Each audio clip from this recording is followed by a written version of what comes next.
Dies ire, dies illa, solvet seclum in favilla. Ang kwentong ito ay hango sa totoong buhay. Karanasan ito ni... Teka. Namiss nyo ba ako? Kung namiss nyo ako, namiss ko rin kayo. Pero humihingi ako ng pasensya sa ilang araw kong pananahimik. May mga ilang bagay muna akong tinapos. Ngayong tapos na, balik na tayo sa ating dating nakagawian. Balik tayo sa intro. Ang kwentong ito ay hango sa totoong buhay. Karanasan ito ni Ate Rose. Taong 1988. Tungawan, Zamboanga, Sibugay.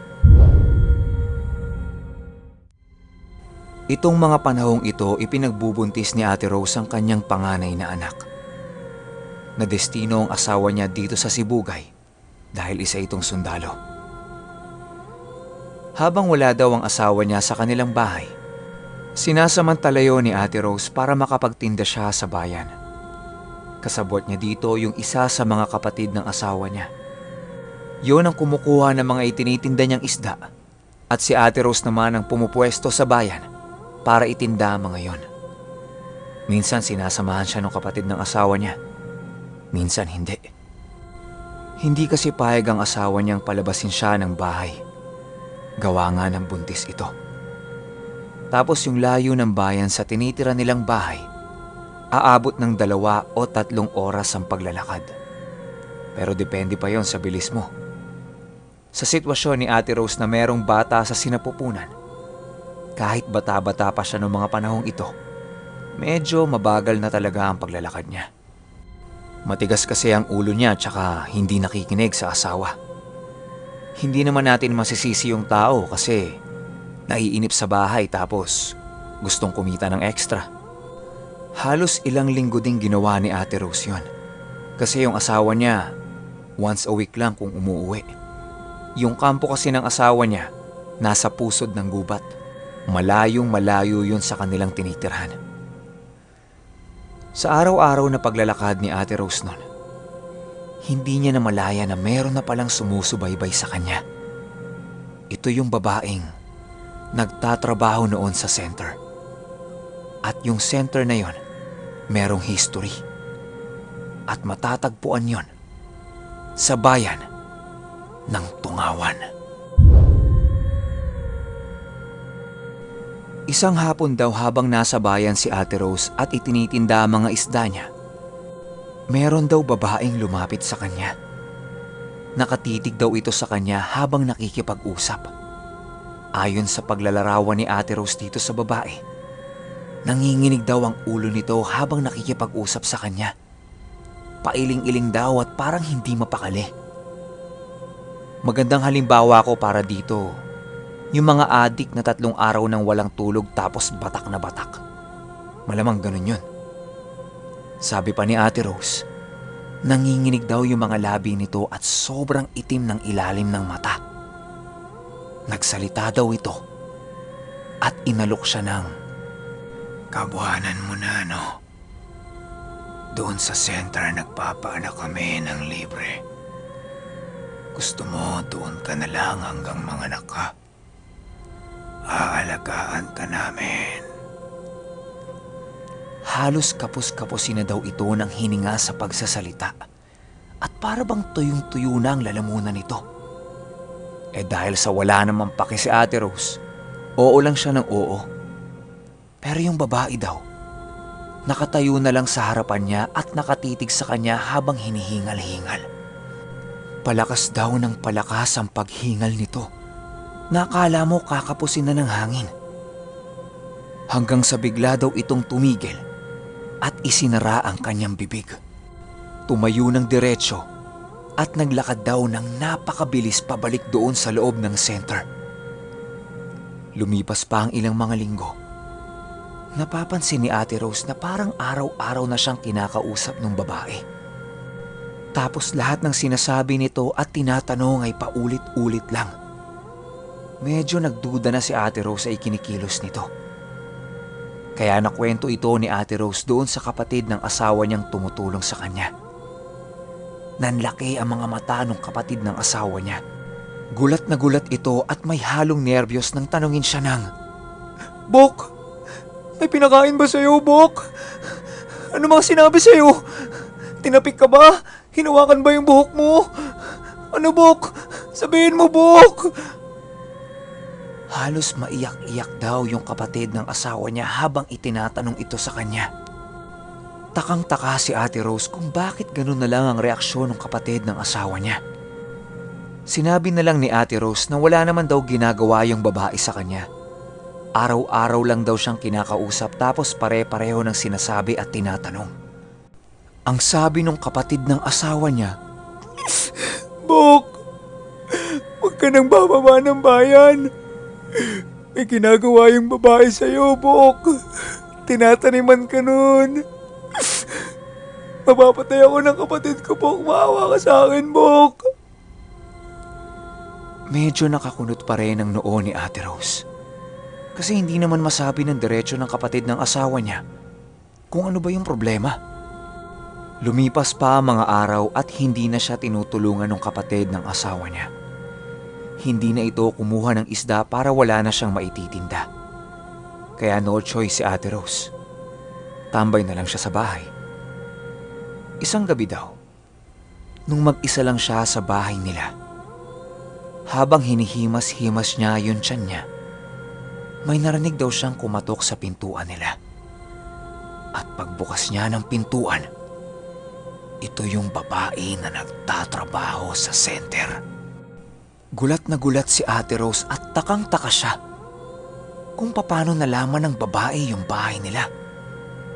Maya-maya pa, nagsalita daw ito ng, "Nauuhaw ako.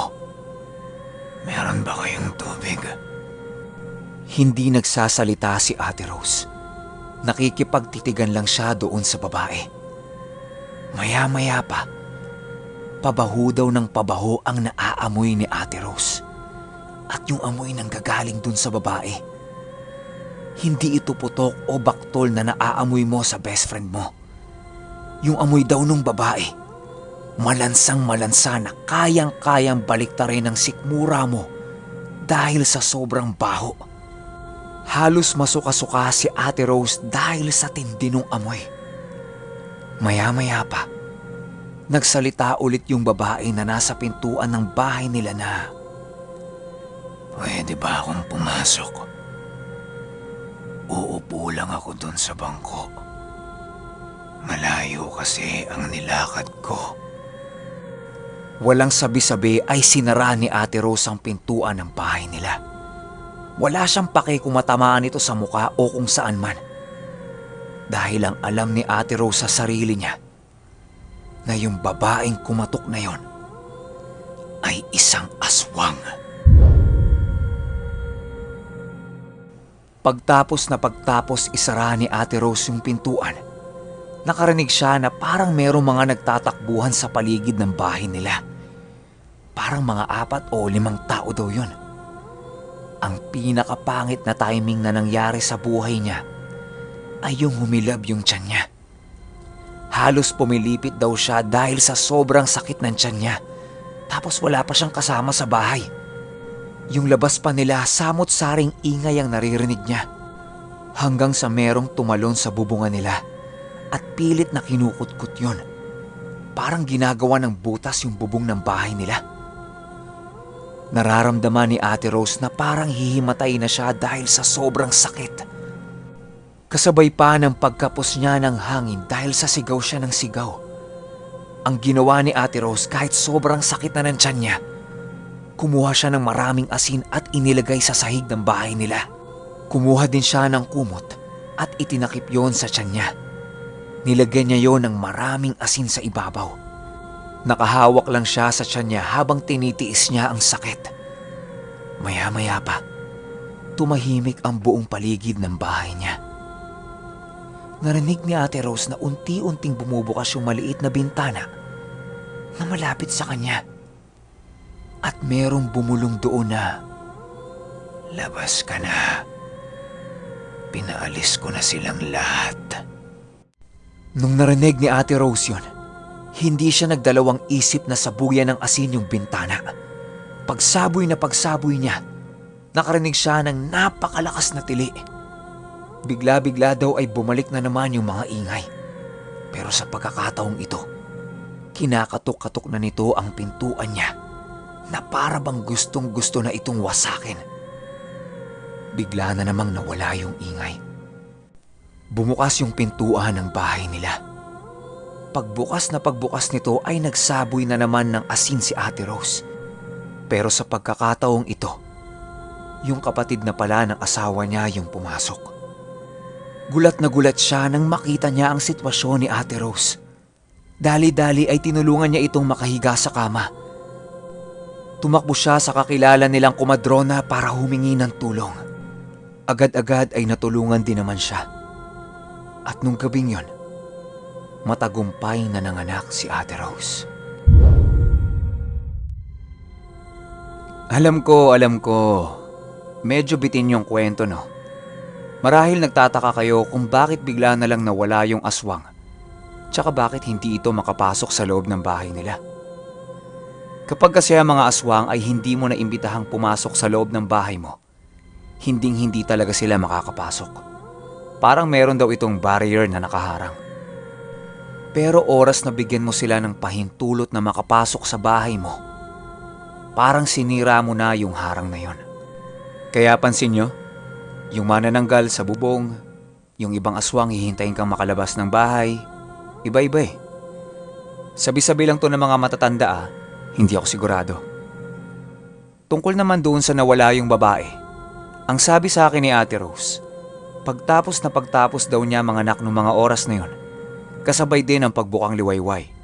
So, ibig sabihin, mga bandang 4 AM na nawala yung aswang. Kaya naman ito nawala dahil papasikat na yung araw nun. Isipin nyo yung sitwasyon ni Ate Rose nun. Manganganak na siya. Sobrang hirap, di ba? Alam ko may mga listeners ako dyan na dumaan na sa panganganak. At talaga namang hindi biro yon. Kaya, galing sa puso ko, saludo ko sa lahat ng nanay. Mabuhay kayo. Tungkol naman doon sa history ng center, meron daw dating babaeng buntis ang pumunta doon. Tapos nagpa-check up lang siya. Ilang araw lang ang lumipas, namatay daw yung babae, kasabay nung bata na nasa sinapupunan niya. Pinagdududahan daw na aswang yung nagmamanage ng center. Kaya ganun na lang pala yung reaksyon ng kapatid ng asawa niya. Nag-send sila ng petition para paalisin yon sa lugar nila. Hindi pa nakakababa yung petition kaya inabutan pa siya nila Ate Rose doon. Pero hindi kalaunan, napaalis din yung babae na yun. Kung meron mga taga-tungawan dito na alam yung kwentong yun, comment kayo sa baba. Usap-usapan daw kasi yun doon noong mga panahong 1980s. At doon naman sa narinig yung term na merong tinatanim, para sa mga hindi nakakaalam, kapag sinabing tanim o bulong, isa yung uri ng orasyon na ginagamit ng mga mangkukulam, barang, wikan, aswang, o kung minsan mga manggagamot pa. Ito yung mga klase ng orasyon na bigla-bigla ka na lang natutulala tapos hindi mo alam yung mga nangyayari sa'yo. O paminsan-minsan, kapag inulit nila yung salitang palagi nilang binabanggit sa'yo, bigla ka na lang mawawala sa sarili mo. Mataas na kaalaman ito. Medyo mabagal lang ang proseso dahil unti-unti nitong papasukin ang utak mo. Doon naman sa tapik at hima sa buhok, hindi ako sigurado kung tawag dito ay yung pabaon o bate. Sabi-sabi sa probinsya noon na kapag meron kang hindi kakilala na tinapik ka, tapikin mo din pabalik. Kasi ang tendency daw nun kapag hindi mo ginawa, maaari kang mausog, masuka, magkasakit, at ang pinakamalalang pwedeng mangyari sa'yo, mamatay ka. Sabi-sabi lang yon. Ewan ko lang kung meron nang naka-experience niyan sa inyo. Kung meron man, comment kayo sa baba. Laganap daw yung ganitong pangyayari sa Mindanao. Pasensya na, wala pa yung shoutout video ko kahit 20k subscribers na tayo Hintayin nyo lang baka yun na talaga ang next upload ko. So, paano? Alam nyo na, marami pa tayong paparating na kwento. Kaya, hintay-hintay lang, chill-chill lang. Pero, ang susunod nating kwento ay tungkol sa...